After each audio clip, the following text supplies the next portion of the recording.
Your name is Cliff? Actually, no.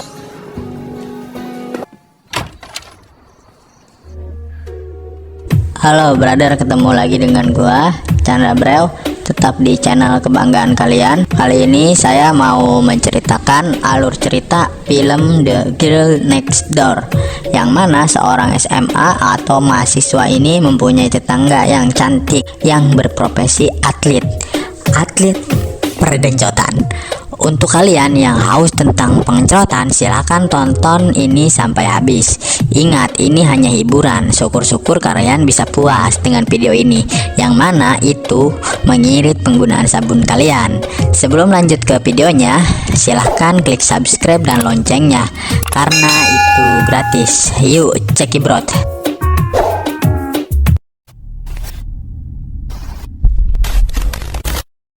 Kita awali scene dengan seorang pria bernama Matthew. Dia adalah anak SMA yang cukup pintar. Si Matthew juga kepilih untuk menerima beasiswa di salah satu universitas di kotanya. Hal itu membuat kedua orang tuanya sangat bangga dengan dia. Si Matthew juga adalah seorang OSIS dan dia membuat program pertukaran pelajar jenius yang ada di Kamboja yang bernama Sagnan, dengan biaya yang tidak sedikit, sekitar $2.500, dan tentu saja itu dikumpulkan dari bantuan dari teman-teman sekolahnya. Singkat cerita, karena dia sudah mau lulus SMA dan sudah ada universitas yang sudah mau menerimanya, ia berpikir mau sedikit melakukan kenakalan. Si Matthew yang anak baik-baik ini memutuskan gabung dengan anak-anak madesu lainnya pergi ke pantai. Tapi saat di jalan ada seorang polisi yang mau menilang mereka. Karena mereka anak-anak nakal, mereka nggak peduli dan tancap gas terus sembari memberi bokong mereka ke polisi tadi. Tapi si Matthew, anak baik, di dalam hatinya merasa cemas. Akhirnya terjadilah adegan serempet-serempetan. Ketika polisi itu mengejar si Matthew, akhirnya si polisi itu amsyong. Polisi itu tabrakan. Singkat cerita, sesudahnya pulang dari pantai, betapa kagetnya dia melihat ada tetangga baru samping rumahnya yang sangat cantik bagi dia. Kalau bagi gue belum kelihatan dalamannya sih ya, gitu deh. Lalu dia menelpon temannya kalau ada tetangga baru yang cantik. Tapi pas dia nelpon, tiba-tiba dia melihat tetangganya yang sedang sudahlah. Dan si Matthew ketahuan dan dia ketakutan. Wanita itu langsung datang ke rumahnya. Di dalam hatinya, aduh mampus nih gue, diomelin ama kurang belanjaan nih.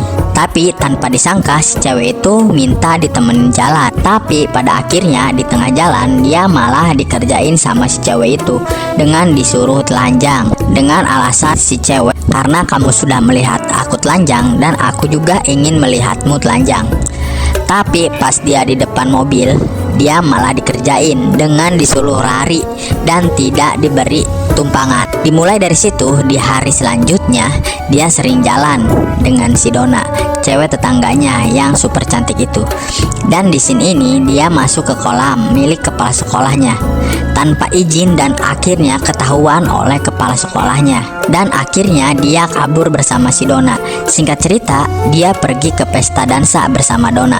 Otomatis semua teman-temannya ngeliatin Donna.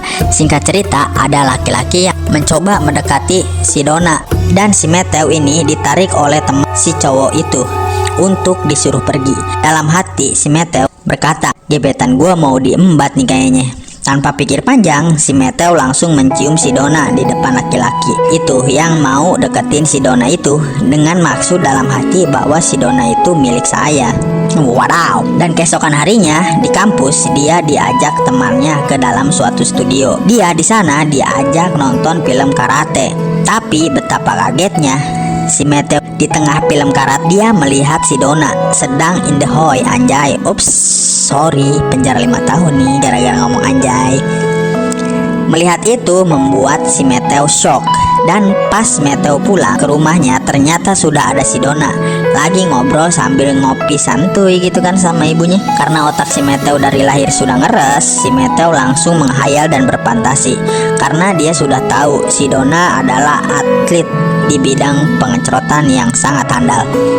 Lalu pada malam harinya dia mengajak Donna ke sebuah hotel dengan niat mau indehoi di sana.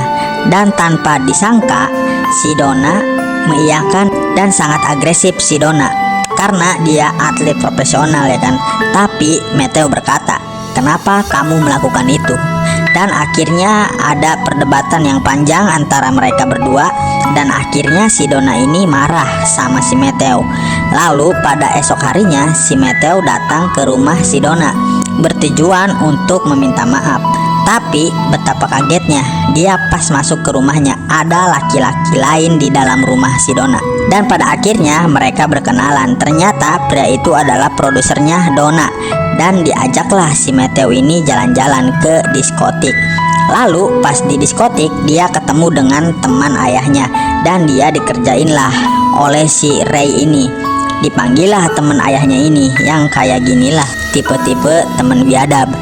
Dan akhirnya si Matthew juga disewain juga cewek erotis, striptis, joget-joget di atas perutnya si Matthew. Tapi gua nggak bisa nayangin itu ya. Dan pada esok harinya dia melihat Ray sudah ada di sekolahnya dan sedang ngobrol dengan baranyai ini. Lalu dia sama Ray pergi ke bank buat mengurus duit transferan siswa yang dari Kamboja itu.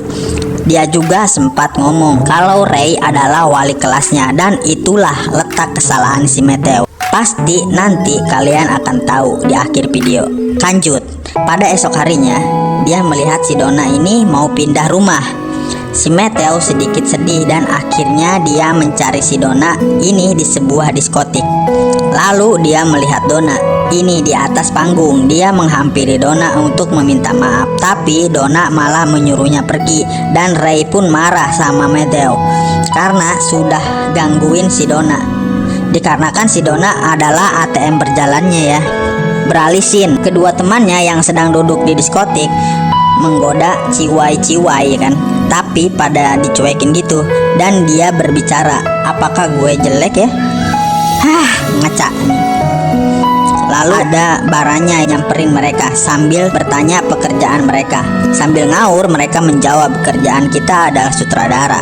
Tapi di saat dia lagi gombalin tuh cewek, lalu datanglah pacarnya. Mereka pun kaget ketika melihat badannya yang kekar berurat ya kan. Lalu tuh cewek ngomong ke pacarnya, "Bebebs, mereka itu sutradara. Mereka mau pakai saya di filmnya." Dan otak pacarnya pun gak ada, malah ngebujuk mereka supaya mereka bercocok tanam dengan ceweknya. Dan sembari pegang dulu diraba, oke apa enggak nih produknya. Pas lagi enak-enaknya dia megang dada tuh cewek, datanglah si penjaga diskotik dan berbicara sama pacarnya si cewek bahwa mereka berdua bukan sutradara. Mereka ini anak SMA yang idiot. Dan disinilah adegan kejar-kejaran sama si cowok itu. Tapi akhirnya mereka bisa kabur.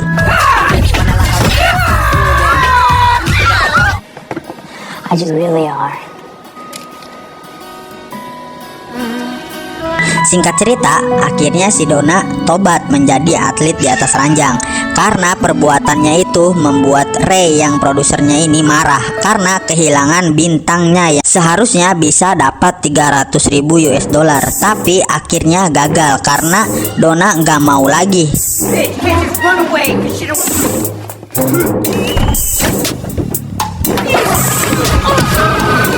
Lalu Matthew berkata, "Lalu bagaimana aku bisa membayarnya?"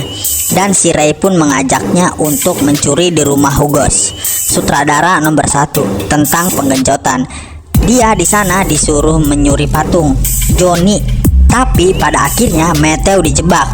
Walau pada akhirnya dia berhasil kabur.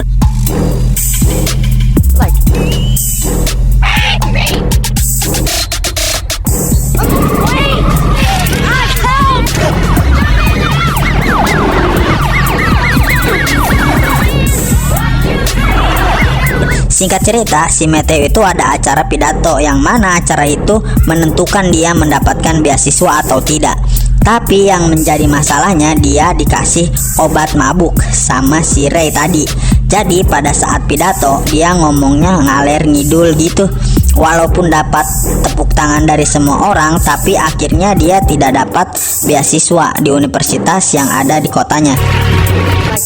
Candidates. Lion. Dan dia pun murung dan bingung. Keesokan harinya dia pergi ke bank untuk mengecek duitnya.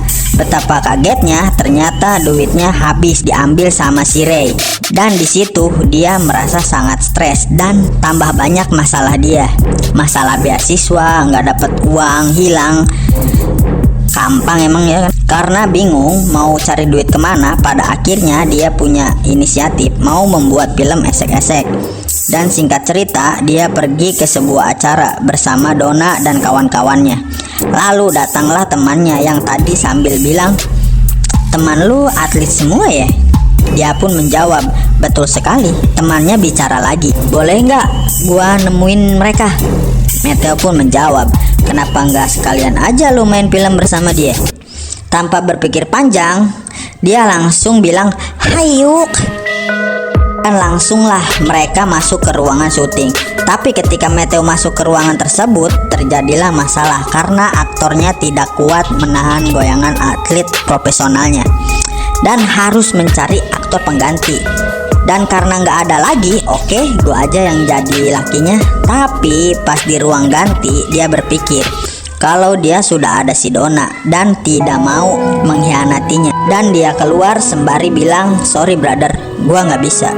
Terus temannya makin bingung. Terus siapalah gantinya, nggak ada lagi laki-laki lain katanya. Terus temennya yang culun bilang, "Oke lah kalau begitu, oke lah kalau begitu, oke lah kalau begitu, gue aja lah yang jadi cowoknya." Singkat cerita, syuting pun selesai. Lalu saat pulang, mereka sedang merayakannya di dalam mobil dan terjadilah pengecotan di sana.